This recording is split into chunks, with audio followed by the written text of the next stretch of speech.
તો રાજકોટના ગોંડલ ચોકડી બ્રિજની હાલત જર્જરિત બની છે। બ્રિજ પર લોખંડનો જોઈન્ટ છૂટો પડી ગયો છે। લોખંડના જોઈન્ટ પરની પટ્ટીઓ છૂટી પડી નીકળી ગઈ છે। વાહન ચાલકો અથડાય નહીં તે માટે લાલ કપડું રાખી દેવામાં આવ્યું છે। નેશનલ હાઈવે ઓથોરિટી દ્વારા બ્રિજની જાળવણી કરવામાં આવતી હોય છે। રાહદારીઓ વિડીયો ઉતારી સોશિયલ મીડિયામાં વાયરલ કર્યો છે।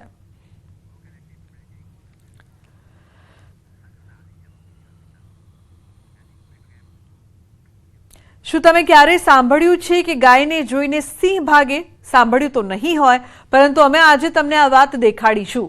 એક ગાયે તેના વાછરડા માટે સિંહ સાથે બાત ભેડી। જૂનાગઢનો આ એક વિડીયો વાયરલ થયો છે, જેમાં પોતાના વાછરડાની મમતામાં એક ગાયની હિંમત સામે સિંહને પણ ભાગવું પડ્યું। શહેરના રહેણાંક વિસ્તારમાં બે સિંહ આવી ચડ્યા હતા।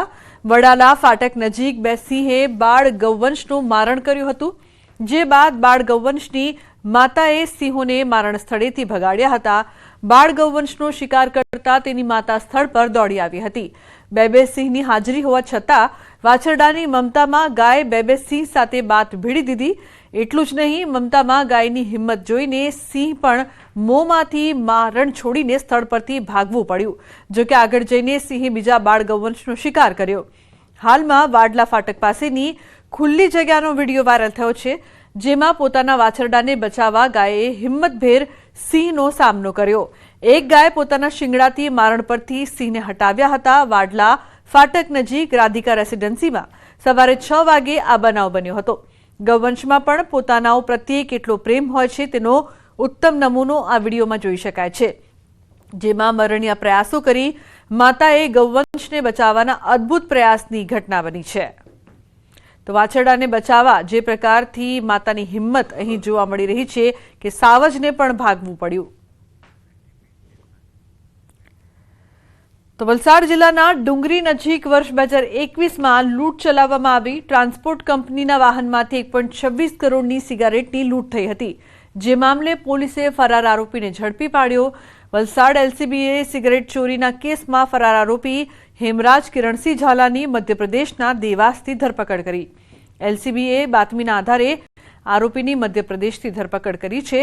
ઈસ્ટ ઇન્ડિયા કંપનીના વાહનમાંથી સિગારેટની ચોરી કરી હતી।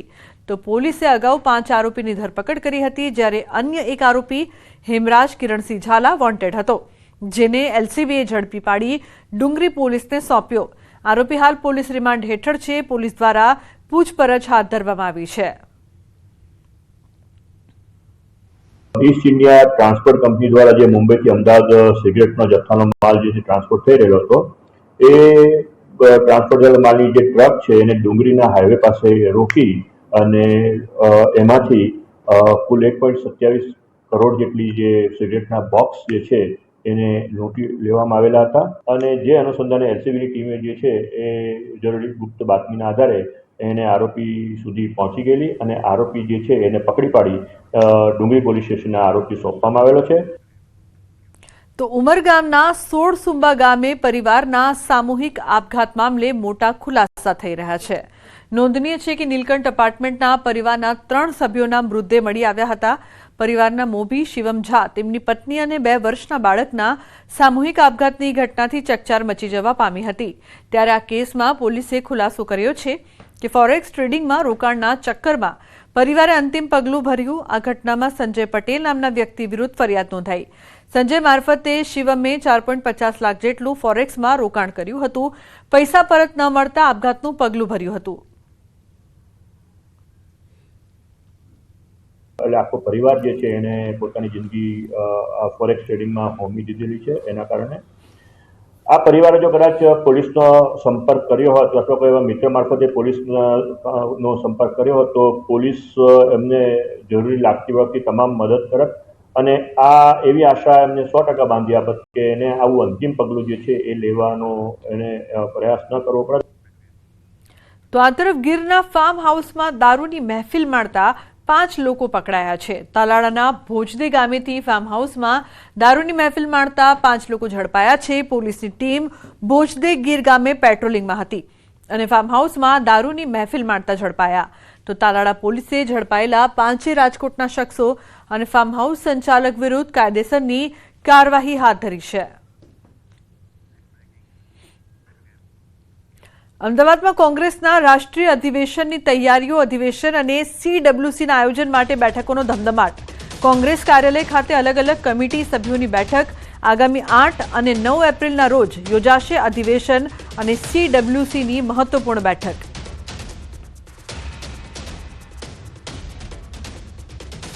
અમદાવાદમાં બેદરકારી બદલ સ્કૂલને નોટિસ. સ્કૂલ સંચાલકોને DEOએ નોટિસ ફટકારી છે. મણિનગરની નેલ્સન સ્કૂલ સામે કાર્યવાહી. અમદાવાદ જિલ્લા શિક્ષણ અધિકારીની કાર્યવાહી.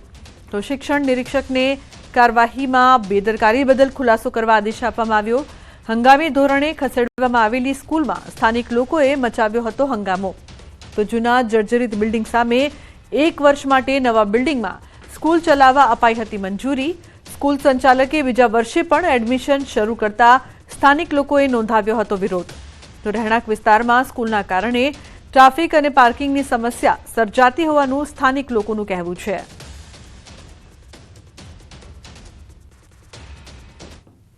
મણિનગર વિસ્તારમાં આવેલી નેલ્સન સ્કૂલ જે છે કે જે વિવાદમાં સપડાઈ છે. હાલ એવો દ્રશ્ય આપને બતાવીશ. હાલ આપ જે જોઈ શકો છો એ નેલ્સન સ્કૂલ છે કે જ્યાં જે છે આ સ્કૂલનું જૂનું બિલ્ડિંગ જ્યાં હતું એ જર્જરિત હાલતમાં હોવાનું કારણ બતાવી અને સ્કૂલના સંચાલકોએ અહીંયા હંગામી ધોરણે સ્કૂલ ચલાવવા માટે આ નવા બિલ્ડિંગમાં સ્કૂલ ચલાવવા માટેની પરવાનગી જિલ્લા શિક્ષણ અધિકારીએ પાસે માંગી હતી. અને એ જે છે પરવાનગીને 1 વર્ષ પૂર્ણ થઈ ગયા બાદ હવે બીજા વર્ષ માટે પણ સ્કૂલના સંચાલકોએ અહીંયા એડમિશન લેવાના શરૂ કર્યા હોવાનો આક્ષેપ જે છે તે સ્થાનિક લોકો દ્વારા કરવામાં આવ્યો છે. અને સ્થાનિક લોકોનો આરોપ એ પણ છે કે અહીંયા આ રહેણાંક વિસ્તારમાં સ્કૂલ હોવાના કારણે તેઓને ટ્રાફિક જામની અહીંયા સમસ્યા સર્જાય છે અને અન્ય મુશ્કેલીઓ પણ પડે છે. અને તેના કારણે જ સ્થાનિક લોકો દ્વારા અહીંયા હંગામો પણ મચાવવામાં આવ્યો હતો. અને આ જે હોબાળો થયો અને તેને લઈને અમદાવાદ જિલ્લા શિક્ષણ અધિકારીએ સ્કૂલના સંચાલકોને નોટિસ ફટકારી છે અને સાથે સાથે આ મામલામાં તપાસના આદેશ પણ આપ્યા છે. કેમેરામેન ખેંગાર રાઠોડ સાથે સંજય ટાંક, ન્યૂઝ 18 ગુજરાતી, અમદાવાદ. અન્ય સમાચાર. વડોદરાથી 17 વર્ષીય સગીરનો આપઘાત. સામાન્ય ઝઘડામાં માઠું લાગતા જીવન ટૂંકાવ્યું. સાવલીના કનોડા ગામની ઘટના છે. સગીરે ગળે ફાંસો ખાઈને જીવન ટૂંકાવ્યું. સગીરનો ગામના કેટલાક યુવકો સાથે મજાક મસ્તીમાં ઝઘડો થયા બાદ પગલું ભર્યાનું સામે આવ્યું છે. સાવલી પોલીસે મૃતદેહને PM અર્થે ખસેડ્યો છે. ઘટનાને પગલે નવા કનોડા ગામમાં ભારે શોકની લાગણી પ્રસરી છે.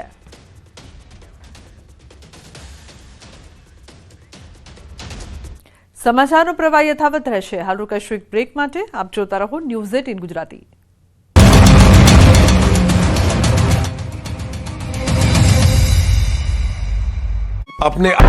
ગુજરાતમાં ફરી માવઠાની આગાહી. 2 દિવસ બાદ થશે કમોસમી વરસાદ. ગુજરાતના ખેડૂતો માટે માઠા સમાચાર. ભર ઉનાળે માવઠાની આગાહી. ગુજરાતના ખેડૂતો માટે ફરી એક વખત ચિંતાના સમાચાર આવ્યા છે. ગુજરાતમાં કાળઝાળ ગરમી વચ્ચે માવઠાની આગાહી થઈ છે. હવામાન વિભાગે આ આગાહી કરી છે. પવનની દિશા સતત બદલાઈ રહી છે, જેના કારણે મહત્તમ તાપમાનમાં વધઘટની સાથે કમોસમી વરસાદની આગાહી કરાઈ છે.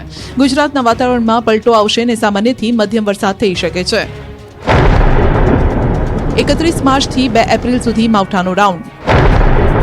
ગાજવીજ, તેજ પવન સાથે માવઠું થશે. 40 કિલોમીટરની ઝડપે પવન ફૂંકાઈ શકે છે. સામાન્યથી મધ્યમ વરસાદ થઈ શકે છે. હવામાન વિભાગના મતે તાપમાન 2 થી 3 ડિગ્રી વધશે, પરંતુ મહારાષ્ટ્ર ઉપર એક ટ્રફ સક્રિય થયું છે, જેના કારણે 31 માર્ચથી 2 એપ્રિલ સુધી ગુજરાતના વાતાવરણમાં પલટો આવશે. તેમજ દક્ષિણ ગુજરાત, ઉત્તર ગુજરાત, સૌરાષ્ટ્રના અમુક જિલ્લામાં થંડરસ્ટોર્મ સાથે સામાન્ય વરસાદ થશે. 31 માર્ચે નર્મદા, તાપીમાં